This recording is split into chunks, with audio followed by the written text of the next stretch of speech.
Serial यह रिश्ता क्या कहलाता में आज रात होता यूँ है कि सीता देवी कार्तिक और टीना को एक साथ पिज्ज़ा खाते हुए कॉफ़ी शॉप में देख लेती हैं। वहीं सीता देवी सोचती हैं कि शायद इन दोनों के बीच में कुछ ना कुछ तो गड़बड़ है।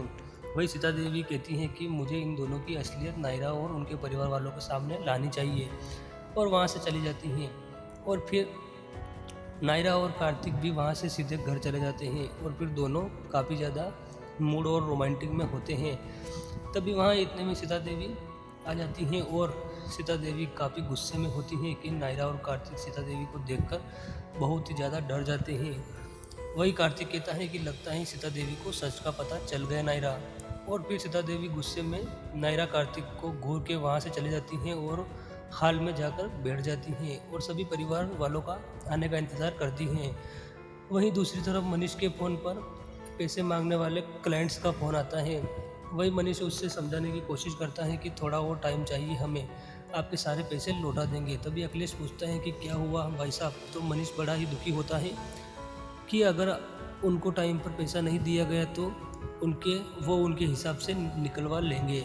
दोनों काफ़ी टेंशन में होते हैं कि इतने में सुवर्णा सुरेखा और दादी आ जाती हैं और दादी जी कहती हैं कि मनीष बेटा, पंडित जी का फ़ोन आया था कि कल अच्छा मुहूर्त है कॉन्ट्रैक्ट साइन करने का। वहीं सभी वहाँ से घर आ जाते हैं। तभी दूसरी तरफ सीता देवी गुस्सा होकर बैठी होती हैं कि इतने में नायरा यानी टीना कहती हैं कि सीता देवी जी कुछ तो बोलो, आपका अचानक यहाँ आना।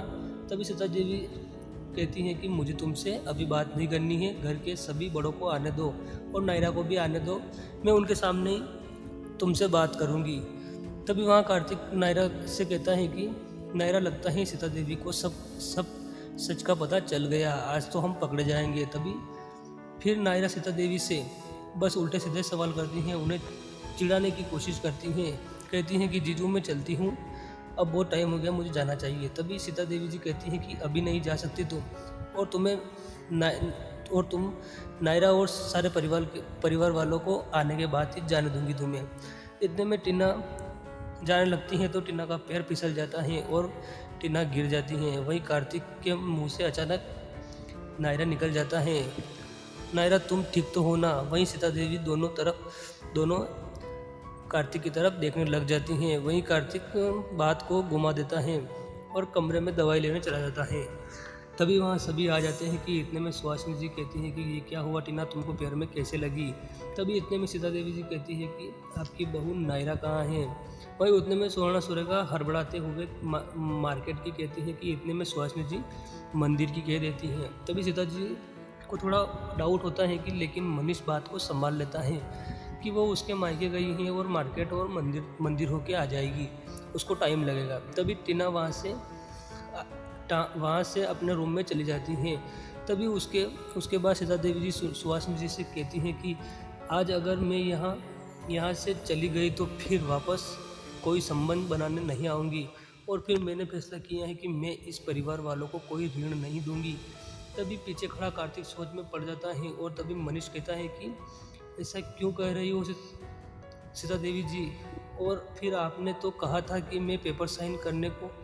तभी सीता देवी जी कहती है कि मैं भी पहले ऐसा ही सोच रही थी कि इस भले परिवार की सहायता करनी चाहिए, लेकिन आज जो मैंने देखा मुझे विश्वास नहीं हो रहा है कि जिस आदमी ने अपनी पत्नी को धोखा दिया हो और अपनी ही साली के साथ अवैध संबंध रखता हो, ऐसे चरित्रहीन आदमी को मैं ऋण नहीं दे सकती।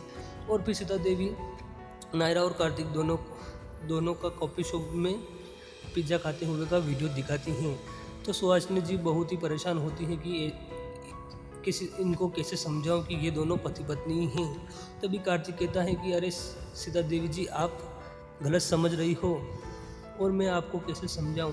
तभी सीता जी कहती हैं कि इतनी जल्दी भूल गए कार्तिक, अभी दोपहर की बात है। तभी वहीं सुहासिनी जी कहती हैं कि मैं समझाती हूँ आपको, मैं समझती हूँ अपने पोते को, वो ऐसा कोई काम नहीं करता है जिससे हमें शर्म से मुंह लटकाना पड़े। सीता देवी जी कहती हैं कि ये सब झूठी तारीफें हैं, आप सब पैसों के लिए कर रहे हैं और फिर मैं अब तुम्हें ऋण नहीं दूंगी, कार्तिक गोइंगा। तभी कार्तिक भी कहता है कि हाँ तो मत दीजिए सीता देवी जी। ये बात सुनकर सभी बहुत ही हैरान हो जाते हैं। तभी देवी जी कहती हैं कि तुम सब झूठे हो और तुम्हें ऋण नहीं दूंगी। तभी कार्तिक कहता है कि मत दीजिए, आप नहीं दोगे तो कहीं और से इंतजाम हो जाएगा। सीता देवी जी और हो सकता है उसके लिए तो भगवान खुद हमारे लिए कोई नया रास्ता हल निकालेगा। और फिर जब आपको असलियत का पता चलेगा तो आप काफ़ी अफसोस करोगी। और ये कहकर कार्तिक हाथ जोड़कर सीता देवी को नमस्ते कहता है।